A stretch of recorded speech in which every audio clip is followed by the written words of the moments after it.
How's it going, everyone? We are here for some waiver wire action, some power, some strength, some some. I need some onerous words, Jason. Give me some like honor, like power, meat on a bone, and I'm, like I'm drawing blanks right now. bravery, Yeah. malice. Solitude. I think that one's good. I Oh, don't know. you going with the sad ones? Okay. Um, in terms of waiver wire ads, this isn't really the week. Um, to really cast that line if you're looking for a running back. The well's kind of dried up. Um, so you're probably going to go starving and die if you need a running back this week out in the desert because you're an idiot. And, but you do have a few guys spotlighted for us. Waiver wire ads, Mike Gillisley. Obviously the the usage wasn't there clearly, but that's not his fault. Like that's not representative of him as a player. That's the Bills being idiots. So, what's your read on this situation? Yeah, I mean, for one, I don't think McCoy should have started last week anyway. I mean, aggravated the hamstring injury, felt some pain. That's a situation where that could be lingering. We could be getting a lingering situation for the rest of the year, which, if that's the case, that pushes Mike Gillisley into a lead back role for Buffalo. Obviously, it's a very small sample size. We know he's a tremendous athlete, but over 5 yards per carry on 70 career rushing attempts, you don't expect that to continue. But for 4.3, 4.4, I could certainly see this is a good offensive line. This is still a dominant run heavy type offense. So, I'm not letting that week kind of dictate how they're going to use him going forward if he's the guy. So I'm looking to pick him up. But Jaquiz Rogers with the Doug Martin setbacks, another one. If he's, still out there, you can go scoop him up as well. Yeah, that was a real punch in the gut for Gilsley. 10% ownership. I had two shares in tournaments, and you just look at those lineups and you go, well, all right, guess we're moving on. Oh well, but yeah, I don't think you should let that affect you going forward. Dante Moncrief, I like this call a lot. Maybe someone dropped him or you didn't have IR spots in your league. If he's out there, this is the time to start thinking about picking him up, not when he's actually coming back. So what's your read on Moncrief? I mean, Moncrief's the guy who I've stashed on my bench since these went down. I mean, he's a solid wide receiver 2 option for the rest of the way. In this pass heavy offense, he's going to get looked at 7, 8 targets a game with room for more. They desperately need him back. Luck's done well with the targets around him, but obviously Moncrief has solidified himself as a pure number 2 in that offense. He went down in week 2. It was about a 4 to 6 week injury for the time window that they gave him. So week 8, week 9 is about where we're going to see him come back at. Chuck Pagano believes that Moncrief is close to return. So I'm going out and I'm scooping him up now. I'm going to stash him because if it's not this week, it should be next week. I would not be surprised to see him be maybe even a little bit limited in practice this week, sit out, and then kind of come back for week 9. And then obviously he has the bye week coming up soon. But really from week 11 to week 16, you're going to get Moncrief against some pretty good matchups. So he's definitely a guy who can be kind of a league turner. Yeah, definitely agree. He's going to be nice to have in that flex or wide receiver 2 spot, when he comes back. In terms of streaming options, Jameis Winston might be on your waiver wire. If he is, then you should, send text messages to your league mates and say, you guys are dumb. Like, this guy's got a matchup with the Raiders, and you start him, throw him against your opponent, and just instantly start talking trash because they're screwed. Is that what you're seeing here? Yeah, I mean, this is a matchup. I mean, Oakland, they haven't really been that great. You look at the Winston and the Bucks, they're throwing the ball a ton, nearly 41 times per game. I know they've ran the ball quite a bit against or with Rodgers over the last 2 weeks, but that's because they faced matchups where they could do that. This one's a little bit different. Oakland should force Winston to throw quite a bit. They're the 28th ranked defense per Football Outsiders. So if Winston's not there, you can go ahead and fire up Marcus Mariota. Outside of that, though, I mean, there's 5 teams on buys this week, so it's not like there's a ton of action out there anyway. So I'm looking at the couple of young guys. It's not a perfect matchup for Mariota, but I think he gives you enough to kind of get by.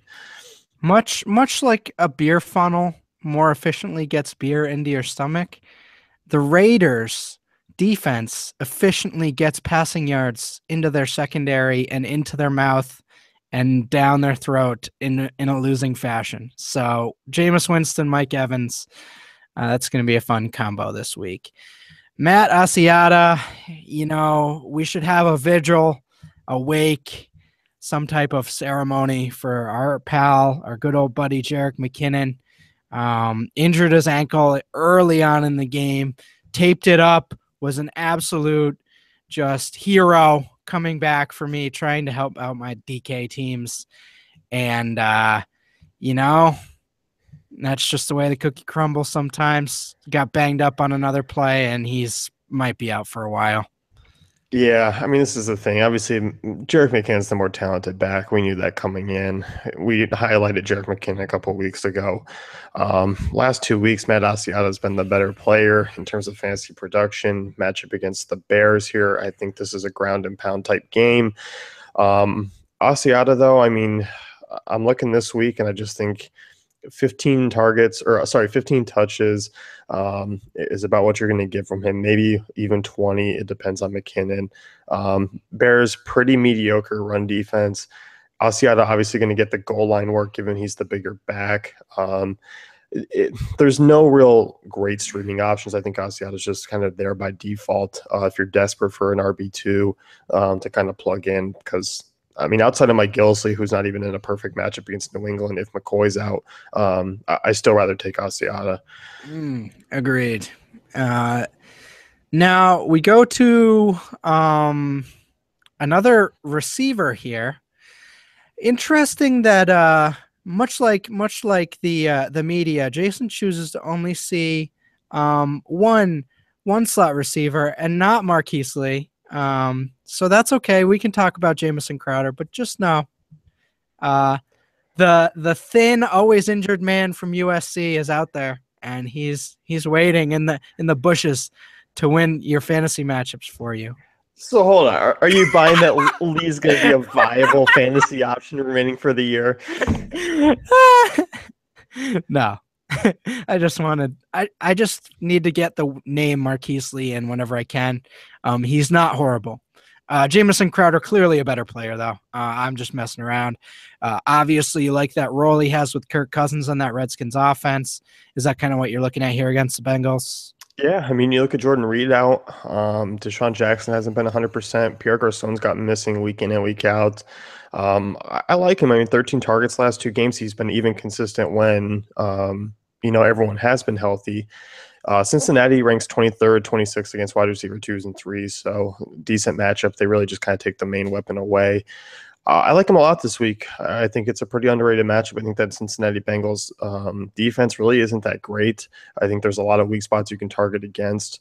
Devontae Adams, obviously another one you can go out. He's a guy who you can probably just go out and grab and keep him. Another wide receiver waiver wire ad because I think this week is probably the one where ownership's going to probably take a monster jump onto him. So go ahead and get him. Mohamed Sanu is another one in a matchup against Green Bay where I think both passing attacks are really going to be used heavily. He's sneaky this week. I like it a lot. Obviously a different type of matchup last week.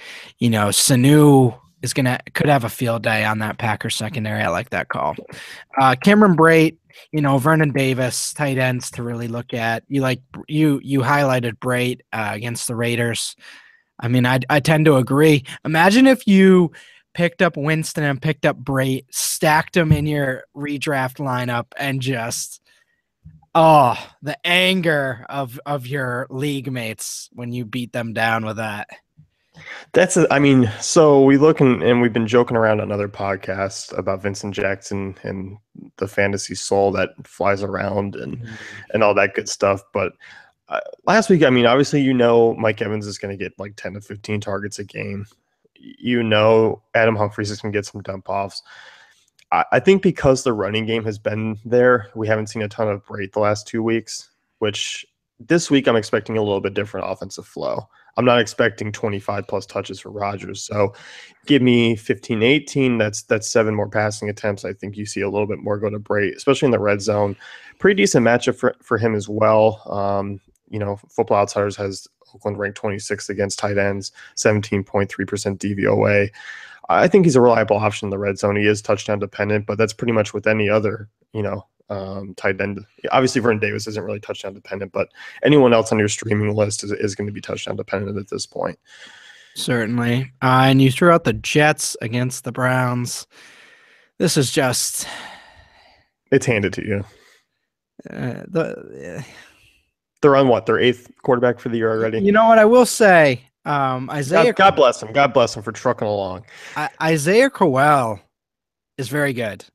He's a very good running back, and I did not think that heading into the year. Very good. Very impressive player.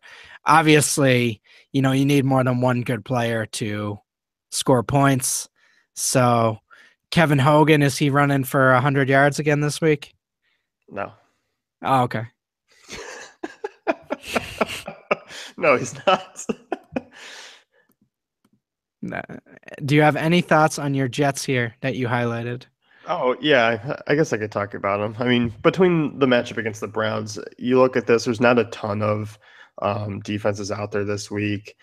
Yeah, obviously 5 teams on bye that I mentioned earlier. So a matchup on the road at the Browns, are allowing the 8th most fantasy points to defenses. They might put up 17 to 21, but in terms of picks and sacks and stuff allowed, I think you're looking at a Jets defense and a lot of it through the air. Outside of me, I think they're going to be able to keep this offense under wraps for the most part. So I'll be using them with confidence. A lot of people drafted them and dropped them already, or they're just out there about 20% owned around most leagues. Yeah, I definitely agree. So I guess that's kind of what we're looking at for this week. Is there anything else you want to highlight here before we head off? I think with injuries and stuff, obviously we just did a pod together for Daily Fantasy Cafe. We talked about being this way, basically the halfway point throughout the season, where we start to see new guys come up and step up and start playing. I mean, it's been weird, but we've seen Cordero Patterson over the last 2 weeks. I mean, come away with some big games. I think you're going to see more and more kind of guys like that. And, maybe it's best not to overreact, but if you're desperate, I don't mind taking flyers on guys like those either. Right. Absolutely. So anyway, thanks for tuning in, guys. As always, if you want to check out the article, head to fantasyfootballcafe.com, where you can read all this goodness and hopefully help you, vault you into that second win of the year, because your team might be 2-6, and then we're really sad for you. Hopefully you're like 5-1 or 6-1 now. But for you fellas out there that are losing and still setting your lineups, we appreciate you. As always, thanks for tuning in. Give us a like and subscribe if you like what we're doing here. And we'll see you guys next week.